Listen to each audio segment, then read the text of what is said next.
Política S, uma bússola para entender os rumos da política no Espírito Santo. Olá, bem-vindo, bem-vinda, bem-vinde. Eu sou o Vitor Taveira, você está assistindo mais um Política S, nosso programa do Século Diário sobre política e poder no Estado do Espírito Santo. Esse e outros programas você encontra nos canais do Século Diário no YouTube, nas plataformas de áudio como Spotify e Google Podcast, e também nos encontra no Instagram, @TV Século. Hoje a convidada é a Muna Malek, que é coordenadora do projeto Saúde Mental nas Eleições, Mulheres na Política. Bom, primeiro, bem-vinda, Muna. Obrigado por aceitar esse convite para falar. Eu acho que o projeto já diz muito, né, no seu nome sobre o que vai, mas eu queria que você contasse para a gente como e por que surgiu esse projeto e desde quando ele está funcionando. Certo, obrigada, Vitor. Agradeço aí o convite. Para mim é sempre um prazer estar falando com o Século Diário. E para mim é um jornal que faz jornalismo sério, combativo, com base em dados no Espírito Santo. Então é um grande prazer. O projeto Saúde Mental na Eleição, ele surgiu no ano passado. Então, no ano passado, nós conseguimos fazer o atendimento em saúde mental com as mulheres que eram então candidatas nas eleições e fizemos uma série de lives também sobre a questão da violência política de gênero e raça, sobre também a participação das mulheres no parlamento, os desafios também, as trajetórias de sucesso, que é importante demarcar também que nem tudo é violência, nem tudo é só tristeza. O parlamento brasileiro, ele de forma geral, ele está marcado pela presença de mulheres de muita garra, de mulheres que fazem um trabalho excelente, um trabalho que tem grande destaque na política nacional. No Espírito Santo, nós temos a ex-vereadora, né, atual deputada estadual, a Camila Valadão, que tem um grande destaque não só no Espírito Santo, como no cenário nacional, faz uma grande diferença. Nós temos a Irine Lopes também, que há várias candidaturas foi eleita, com bastante votos sempre, como deputada estadual, também já ocupou cargos no federal. Nós temos a vereadora Carla Coser, também do PT, que vem fazendo aí um mandato muito importante para a cidade de Vitória.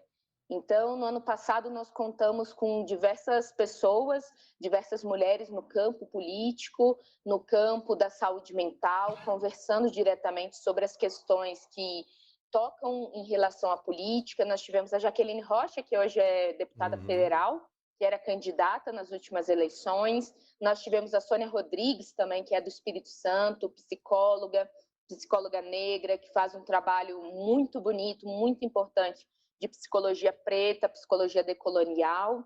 Nós tivemos a própria Camila Valadão e a Carla Coser participando nas nossas lives.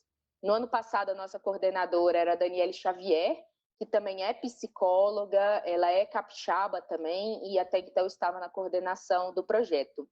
Esse ano, nós começamos com uma proposta, que é uma proposta de um atendimento mais direto às mulheres em grupos terapêuticos, entendendo que a saúde mental é essencial para a permanência das mulheres no parlamento. Então, a gente sempre diz que é preciso saúde mental para entrar, mas também para permanecer. Mas, de acordo com o que fizemos ano passado, nós localizamos que seria imprescindível também que a gente conseguisse trabalhar junto aos profissionais e aos profissionais de saúde mental, de educação, de assistência, gestores municipais, estaduais, federais, numa maior compreensão do que é a violência política de gênero e raça e também como que faz para notificar esse tipo de violência. Muitas vezes as profissionais que atendem, por exemplo, nas unidades de saúde ou nos serviços especializados em saúde mental, elas não conseguem lidar com essas demandas. Então, a gente também fez uma série de trilhas formativas, que foi de abril, e ainda segue com inscrições abertas, porque é uma formação que ela é totalmente virtual, ela também fica gravada na plataforma, entendendo a realidade das mulheres, que muitas vezes são responsáveis pelo trabalho de cuidado, são responsáveis, né, por trabalhar fora, trabalhar dentro de casa. Então, as aulas ficam gravadas e vão até outubro. Ainda é possível se inscrever no nosso site, que é saudementalnaeleição.com.br. Agora passamos nesse mês a nossa etapa de consultorias, são consultorias jurídicas e em saúde mental, para as mulheres que estão como pré-candidatas nas próximas eleições. Certo. É muito interessante. O que vocês já conseguiram identificar assim, como principais questões que afetam a saúde mental dessas mulheres? Eu acho que tem o durante e tem o depois, né? Porque o próprio processo de campanha ele já é carregado de violência, dessa violência política, de gênero, de raça. E depois, né, isso talvez se intensifique, né? A gente tem visto muita evidência, né? Aqui em Vitória, especialmente, né? Mas no estado em geral, como é que tem sido essa operação, né? Do machismo, do racismo dentro das câmaras e assembleias.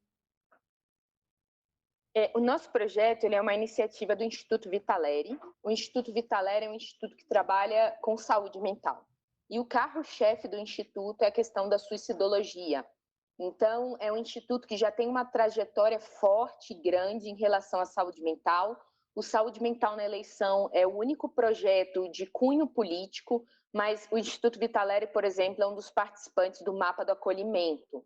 Então, é de conhecimento que o Instituto faz uma luta antimanicomial, uma luta por políticas públicas, por uma compreensão mais global também da saúde mental. Então, o que a gente identifica nas mulheres que são atendidas pelo nosso projeto primeira coisa é um completo desamparo. Então, elas se sentem desamparadas pelos partidos, elas se sentem desamparadas muitas vezes por seu círculo social e elas se sentem completamente sozinhas nessa disputa política. Então, existe uma frustração muito grande, uma frustração que vai gerar sintomas depressivos, ansiedade, questões ligadas a essas duas doenças que vão trazer muito insônia, falta de apetite ou excesso de apetite também, não saber lidar muito com as emoções. O que a gente identifica é que esse desamparo também tem uma correlação gigantesca com a questão das verbas que são repassadas para essas mulheres. Então, muitas candidaturas são laranjas, muitas mulheres são instrumentalizadas pelos partidos, elas são usadas, mas não tem um repasse de verba. O pós-eleição é um período muito grave. Se a gente pensar, quem pode se licenciar, por exemplo, para fazer uma campanha? É muito pouco. Dentro de um sistema neoliberal, onde as pessoas não têm nenhuma seguridade social, nenhuma seguridade trabalhista, pensar em mulheres que se licenciam para fazer campanhas políticas é quase uma utopia, sendo que a maioria das mulheres, e aí um destaque grande para as mulheres negras, elas estão em completa situação de vulnerabilidade social, socioeconômica. Então, quando essas mulheres terminam a campanha e elas dão tudo de si nessas campanhas, muitas vezes tudo de si tem a ver com questões de dinheiro, então pegam empréstimos, pega dinheiro com parente, com algum conhecido para fazer essa campanha, não tem contrapartida dos partidos que elas fazem parte, não tem nenhuma devolutiva e acabam, quando não ganham, completamente frustradas e pensando que os problemas são problemas delas, são problemas pessoais, quando existe toda uma estrutura agindo contra a candidatura dessas mulheres. Então, esse pós-campanha é um período muito crítico que muitas delas acabam largando a política, saindo da política. Se a gente acompanha um panorama de mulheres que são candidatas nas eleições, a gente vai ver que muitas estão pela primeira vez. E aí depois, na outra eleição, várias estão pela primeira vez. E o número das que tentam recandidatura, né, elas são muito pequeno em relação às novas, exatamente por esse desamparo e essas questões financeiras.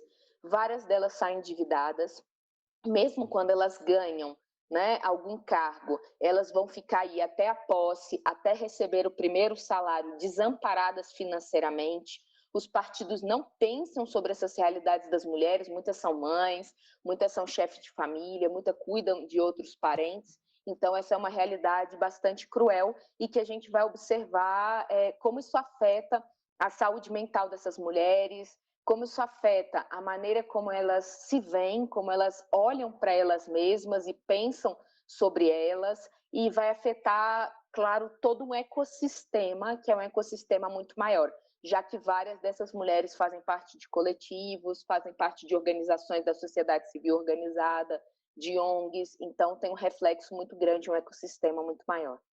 A gente teve alguns casos assim, nacionais, como o da Áurea Carolina, né, deputada federal de Minas, a Érica Malunguinho, que quer dizer, tiveram, que é de São Paulo, deputada estadual, era, né? Que elas não tentaram Sim. reeleição, né? Enfim, às vezes eu acho que isso foi um dos motivos, né? Ameaças, todo esse desgaste, enfim, são casos muito concretos. Mas também a gente tem, muitas vezes, isso que você falou, você está falando de meio que de um sofrimento invisível, né? Porque muitas dessas mulheres, elas estão ali no parlamento fazendo debate, brigando, enfrentando, são vistas como guerreiras, mas às vezes por trás disso, né? Que é a questão da figura pública e é o compromisso político delas, está ali e tudo mais, você tem uma fragilidade, né? Então isso é uma questão que às vezes, quer dizer, fica oculto e os partidos menos ainda, né? E essas estruturas que você falou, que não estão preocupadas, não têm um olhar feminista mesmo sobre a questão, né? Porque se trata de entender quais são as questões colocadas. Você tem essa fragilidade escondida de trás de uma figura forte, né? É um pouco isso que eu acho que acontece. Eu queria saber um pouco assim do que você falou que é um problema histórico, antigo, né, do Brasil, mas assim, a gente teve um acirramento nos últimos anos desse tipo de enfrentamento. O que você considera que é histórico e o que é conjuntural nessa violência política? Quer dizer, ela tem aumentado nos últimos anos? Como lidar com isso? O Brasil, historicamente, é um país desigual, um país marcado pelo racismo, um país que, até 1888, faz muito pouco tempo, quando a gente pensa numa escala histórica, existia trabalho escravo. Então, dentro dessas lógicas colocadas nesse país extremamente desigual, onde a população negra, a população indígena está aí na base, né, desse país, então ocupam os piores cargos, têm as piores remunerações, são maiores vítimas de violência, violências do conflito ambiental, do conflito territorial, violências políticas. Então, como que a gente pensa essas costuras num país como o Brasil? As mulheres puderam votar também há muito pouco tempo. Este ano a gente tira das leis o crime de honra. Este ano, a gente está falando de 2023. Então, nós temos todo um espectro construído com base no racismo e no machismo. Então, pensar políticas que sejam voltadas ao parlamento é necessariamente repensar a conformação da nossa sociedade, repensar os modelos, as estruturas sociais que colocam homens brancos, cis, hétero, no topo dessa cadeia de poder e coloca as mulheres exatamente aí nessas cadeias mais baixas. Eu gosto muito de usar o termo violência política de gênero e raça, muito por um incômodo trazido pelo Instituto Marielle, que trabalha diretamente com essas questões, que é um instituto que nasce a partir do assassinato de Marielle Franco. É preciso lembrar que nós tivemos uma parlamentar eleita em mandato que foi executada a tiros no Rio de Janeiro. Então, isso é muito grave, isso é um atentado à democracia. E esse atentado à democracia, ele também se dá em outras esferas do político que não o parlamentar. Como eu disse, as mulheres, por exemplo, quilombolas, as mulheres negras, ribeirinhas, indígenas, elas são alvo dessa política de extermínio desses corpos que não podem ocupar os espaços políticos, que aqui eu entendo como os espaços de poder e de voz e de reivindicações. Nós tivemos há pouco tempo no Brasil a Marcha das Margaridas, Margarida Alves, que era sindicalista e que também foi assassinada. Nós tivemos, há semanas atrás, o assassinato de Mãe Bernadette, uma Ialorixá, que foi assassinada dentro do seu terreiro, anos depois do assassinato do seu filho, que também era uma liderança territorial da região. Então, quando a gente discute esse tipo de questão no Brasil, a gente precisa pensar que esses são crimes históricos porque eles vêm sendo costurados desde o início, desde a colonização do Brasil. Desde quando o primeiro português invadiu o nosso país, nós tivemos um extermínio em massa das comunidades indígenas e assim seguimos com extermínios, torturas, mortes e desaparecimentos das populações negras, das populações periféricas. Então, toda essa máquina de morte, ela continua. E, obviamente, no parlamento, ela vai seguir a mesma lógica, ela vai seguir essa lógica da destruição. Você citou muito bem o caso da Malunguinho, de São Paulo, e da Áurea Carolina, de Minas Gerais, me marcou muito uma frase que a Áurea Carolina colocou, que foi, ela comemorou o fim do mandato dela como o Galvão comemorou o final da Copa. Então, é uma vibração por um fim de um mandato que era muito importante, muito relevante dentro do cenário brasileiro e mundial. Mundial porque o Brasil é um país que tem reflexos, por exemplo, aqui na Colômbia, país da onde eu estou falando no momento. Então, existe um espelhamento em toda a América Latina, em todo o mundo dessas políticas. A Áurea Carolina deu uma entrevista maravilhosa para a revista Piauí, falando exatamente sobre essas questões, e a gente consegue perceber como que essa violência, esse ecossistema extremamente brutal que se tornou, que é o parlamento, né? Historicamente, não se tornou, ele é desde sempre assim, para as mulheres. Então, principalmente as mulheres negras, e a pesquisa de 2021 sobre violência política de gênero e raça do Instituto Marielle vai trazer essa realidade que a maioria absoluta de mulheres que sofrem violência política de gênero são mulheres negras. Portanto, é preciso colocar que aí existe um aspecto racial. Mulheres que estão na oposição, e aí eu penso oposição num sentido do último governo presidencial, que qualquer oposição era o mínimo de progressismo que a gente via, de avanço em pautas de políticas sociais, de política para as mulheres, população LGBTQIAP+, população, né, que esteja em algum grau de vulnerabilidade, a gente viu um aumento muito grande, um aumento exponencial dessa violência contra esses corpos que ocupam o parlamento.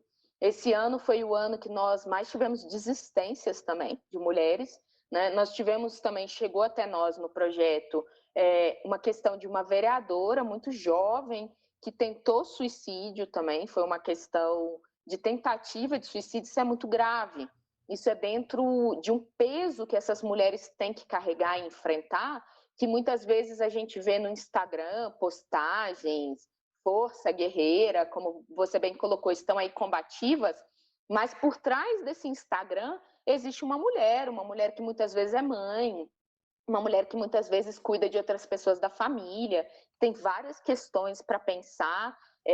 Foi muito forte para mim uma cena nos últimos tempos, que foi inclusive de um político capixaba, que agora é deputado federal e que já esteve envolvido em vários episódios violentos, né, contra a própria Carla Coser, vereadora no Espírito Santo, e a Camila Valadão, quando era vereadora e agora, né, como deputado estadual, que é o Gilvan da Federal. Então, ele gritando, vociferando na cara de um bebê, que é o filho da deputada federal Talíria Petroni, que é deputada pelo PSOL Rio de Janeiro.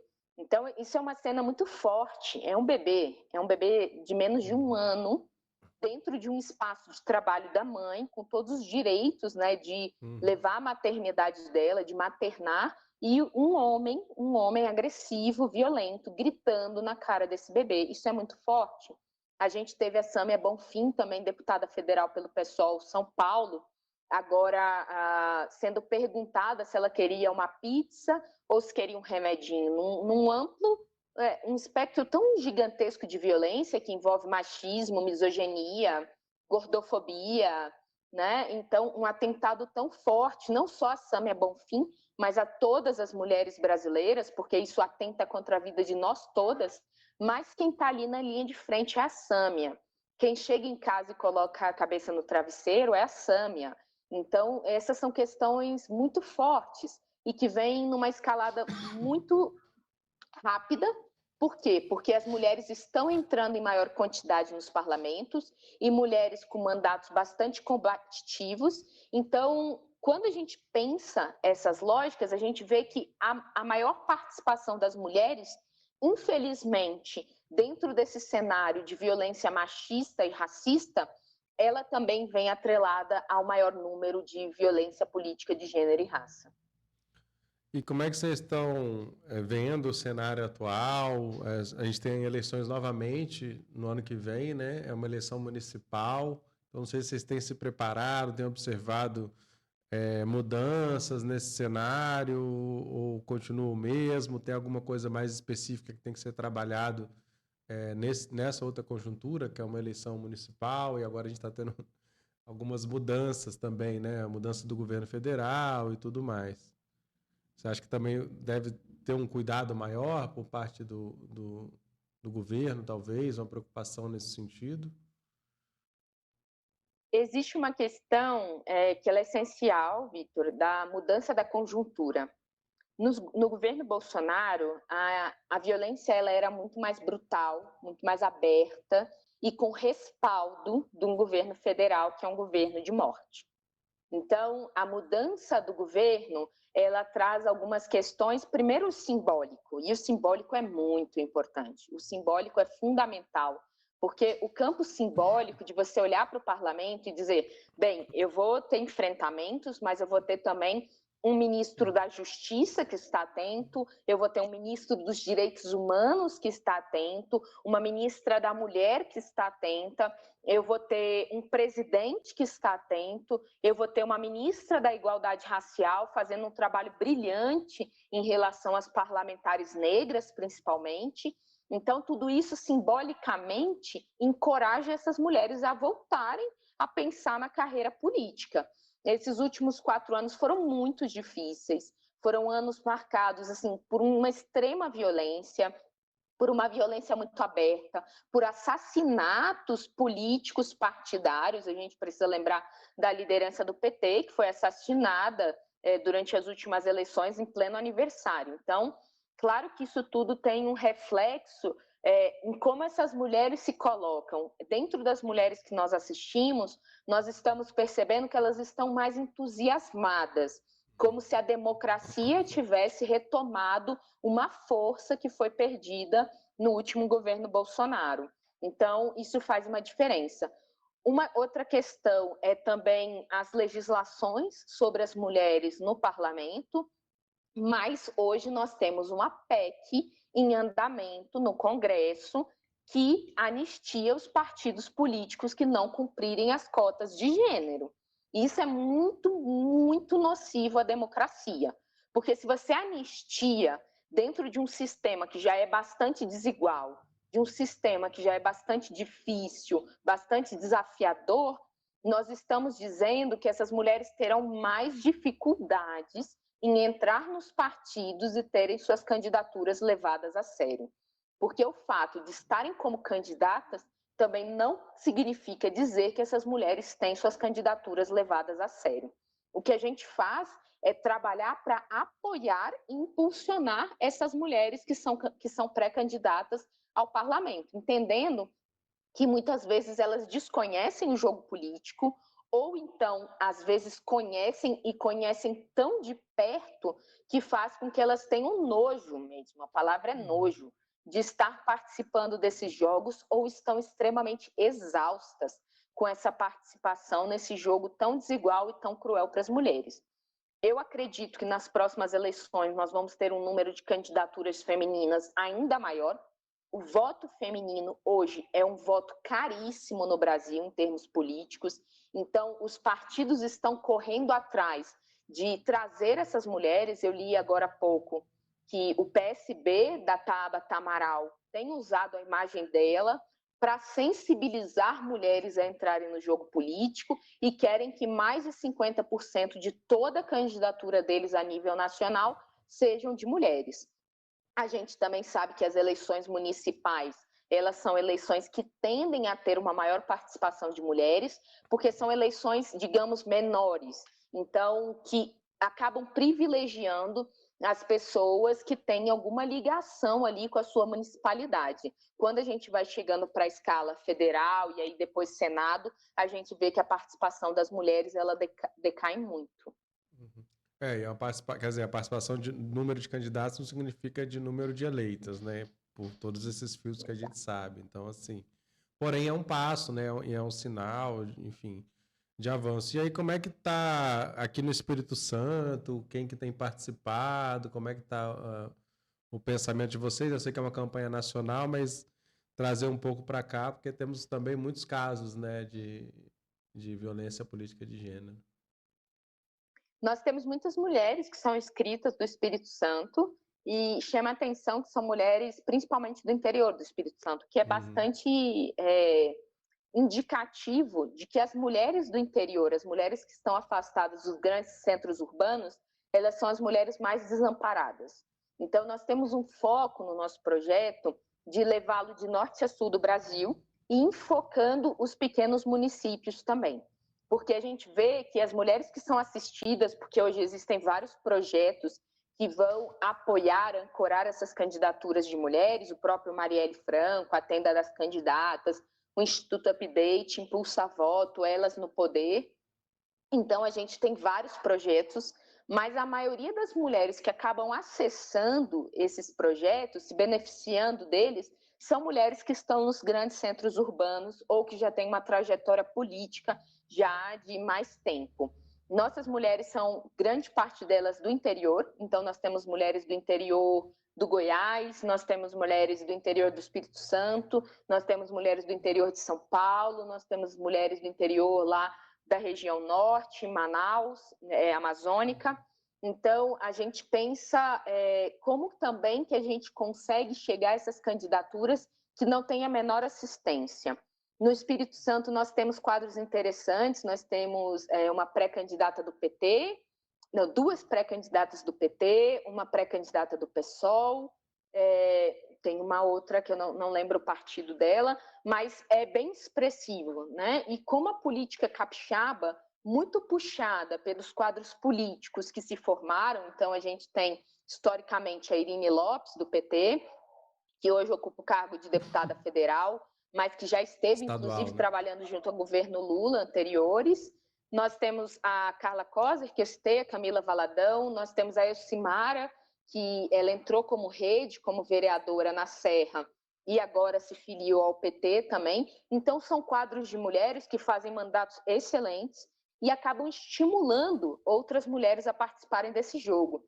Então, as pré-candidaturas femininas, hoje que se desenham no Espírito Santo, e as lideranças que nós temos de mulheres são bastante expressivas. Eu acho que para a próxima eleição nós vamos finalmente conseguir ter mais que 2 vereadoras, né, na Câmara Municipal de Vitória, pensar em mais vereadoras na Serra, Cariacica, em toda a região metropolitana, né? Não sei como está o cenário em Viana, mas eu sei que para Vila Velha, Vitória, Serra, nós temos bons quadros sendo pensados e é preciso explorar essas candidaturas também nos interiores. Então, Iúna, Cachoeiro de Itapemirim, Venda Nova do Imigrante, Colatina, todas essas cidades também estejam com boas representações femininas no parlamento. Saiu uma pesquisa agora há pouco tempo, a Folha de São Paulo veiculou ela, que a participação de mulheres e pessoas negras no parlamento diminui a corrupção e melhora a atividade legislativa e executiva. Pois é, a gente teve uma notícia recente no Espírito Santo também muito interessante, que em Aracruz foram 3 vereadores caçados, né, pela utilização de laranjas, e quem assumiu, né, agora recente foi a Rairane, né, que é uma mulher lá ligada às lutas sociais, né, do PCdoB, e é uma vitória importante, né, não só é mais uma mulher que está ocupando espaço, mas também simbolicamente que os outros 2 que foram caçados entraram homens, né. Então, além da ocupação do espaço, uma vitória política, né? E parece que o cerco deu uma apertada nos últimos anos em relação a essas candidaturas laranjas, né? Quer dizer, impugnar uma chapa é uma medida né, fundamental. Mas ainda temos essa questão da tentativa de dar uma... como é que fala? A palavra eu perdi agora. De isentar, né, os partidos, as multas dos partidos que descumpriram, né? Anistiar, né? Que é uma palavra horrível, né? Mas enfim. Mas é isso, Mona. Você quer alguma consideração final aí? Estamos chegando já no finalzinho do nosso tempo. E eu queria falar sobre a Rayane. Oi? Queria falar um pouquinho sobre a Rayane, né? Felicitar, né? Então, a importância dessa posse após a cassação, que finalmente que o Lula não sancione e que não passe, né, não continue avançando a lei que busca a anistia dos partidos em relação às candidaturas femininas, lembrando que o atentar contra as mulheres no parlamento é atentar contra a própria democracia. pensando ainda na diversidade desses corpos femininos, né? Então, mulheres trans, mulheres indígenas, mulheres negras se vendo representada, isso por si só já acaba com um tópico da violência de gênero, que é a violência simbólica. Então, quando você olha para o parlamento e você se vê representada, claro que isso te encoraja ainda mais. Dizer que a gente precisa repensar a utilização das verbas partidárias para que elas tenham realmente uma representação, um espelhamento das realidades das mulheres brasileiras, principalmente as mulheres periféricas, as mulheres negras e indígenas, e que a gente precisa continuar lutando de forma mais interseccional mesmo. Então, entendendo que a violência política de gênero e raça, ela vai impactar não só o parlamento, mas toda a vida da sociedade. É isso, então nós vamos também deixar o link aqui, né, saudementalnaeleição.com.br, quem quiser digitar, mas vamos deixar na descrição também do vídeo, do podcast. Está aberto, né, como a Muna falou, para pessoas com mandato, né, mulheres com mandato, mas também pré-candidatas, estão se preparando, então, oficinas formativas, consultorias, enfim, saudar essa iniciativa e torcer para que as coisas avancem, né, e melhorem nesse nosso sistema político. Então, Muna, muito obrigado. Esse foi Política é Essa, é o programa quinzenal do Século Diário, produção e locução minha, Vitor Taveira, apoio técnico aqui do Cauã Elmer, no estúdio 42B. Lembrando que as notícias diárias, análise e outras informações sobre o Espírito Santo, você pode entrar no seculodiario.com.br.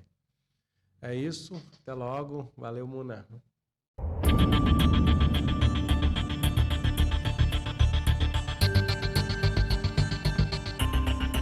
Política S, uma bússola para entender os rumos da política no Espírito Santo.